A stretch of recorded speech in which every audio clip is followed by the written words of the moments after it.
Robinson, and I am a student at Brighton High. I am just weeks away from graduating high school, and I am incredibly proud of that.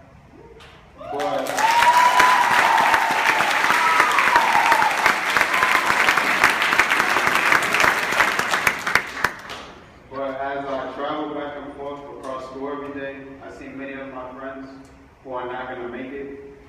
And out of all my childhood friends, there are only 2 of my childhood friends that will be graduating. Like many young people of color in this country, they are struggling to finish school. They feel alienated from their education because of issues like high stakes tests, unfair discipline policies, and schools that just do not help them feel successful. My friends are not on a good path in life, and there are so many others like them. And in fact, only 59% of young black men graduate from high school, and only 65% of young Latino men graduate.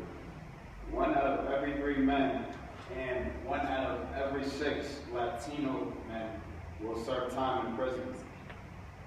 4 months ago, while I knew my friends were struggling, I had no idea their struggle had a name.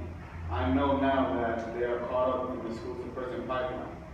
Because of generational citizens, I learned not only the name of the issue, but also the complex causes and major effects that are impacting my generation and my community. I never understood that my problems and my problems of others and my friends really matter to the rest of society. I just assumed that nobody cared. Working with generational citizens has helped me recognize that I not only could, but I should be an active and engaged citizen. When I met with Senator Jalen, she made me realize that I have power in my voice. I could express my own ideas about struggles I have witnessed and experienced. I learned that my voice will be heard and my opinion matters to people in power. As we began our research on the school to prison pipeline, I began to see my own experiences and reflect on how I could have been caught up in the cycle. There are so many complex issues that push young urban youth away from our schools. 2 issues that I relate most to are the impact of standardized tests and harsh discipline policies. My whole life I have been taking MCAS, and it never helped me improve my grades or my attitude about school. It made me feel anxious and like a failure. A multiple choice test created by a multi-billion-dollar corporation has never been able to measure my ability or my desire to succeed.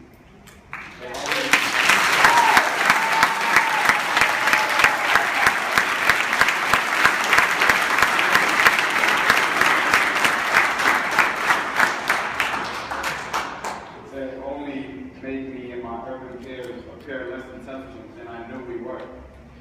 I was able to pass MCAS to graduate, but others were not, and eventually dropped out. Now the state is looking to adopt a new test called the PART, and the same problems will definitely occur. These types of tests make kids feel overwhelmed and disconnected from school.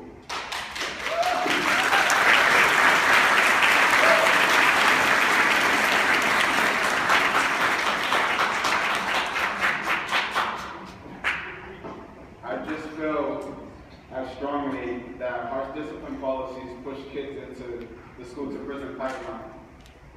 In my 12 years in school, I have witnessed and felt the stain of zero tolerance policies that seem to make no sense. For example, when I went to a charter school, I was excluded from class for not having a pencil. I received detention for not having my shirt tucked in and was sent home for forgetting my belt. Eventually, I was so frustrated with these kinds of rules that I decided to transfer. I knew I was smart and capable, but these strict rules were getting in the way of my education. In public schools, I have felt the impact of school police and metal detectors.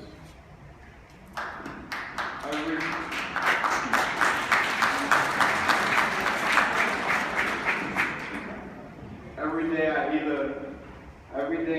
enter the school building feeling like a criminal. I know the intention is to keep us safe, but from who? From each other? The expectation seems to be that young Black and Latino students are already dangerous and are not going to school for academic reasons. If we continue with this idea that all urban kids need is strong discipline, then we will have nothing more than the cycle that pushes young people into the school-to-prison pipeline. I could have been there too. I could have been the statistic that people see. A young Black man living in the projects, born to a teenage mother who struggled every day to make the best life that she could. If you were to look at my data, things like test scores and number of suspensions, you would not want to meet me. And you definitely would never expect that I'd be giving a speech at the Massachusetts State House. Please keep me in mind next time you look at the data of others like young Latino and young Black men. Please remember that we have more to offer than what the numbers show.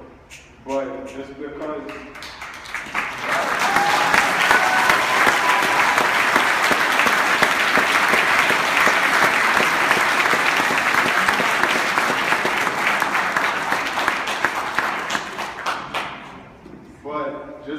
I've been able to persevere does not mean that everybody else can. They need help. Listen to you. Help us have our voices heard. Take action to end the school-to-prison pipeline.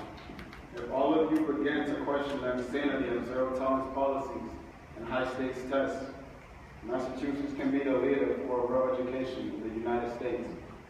Thank you.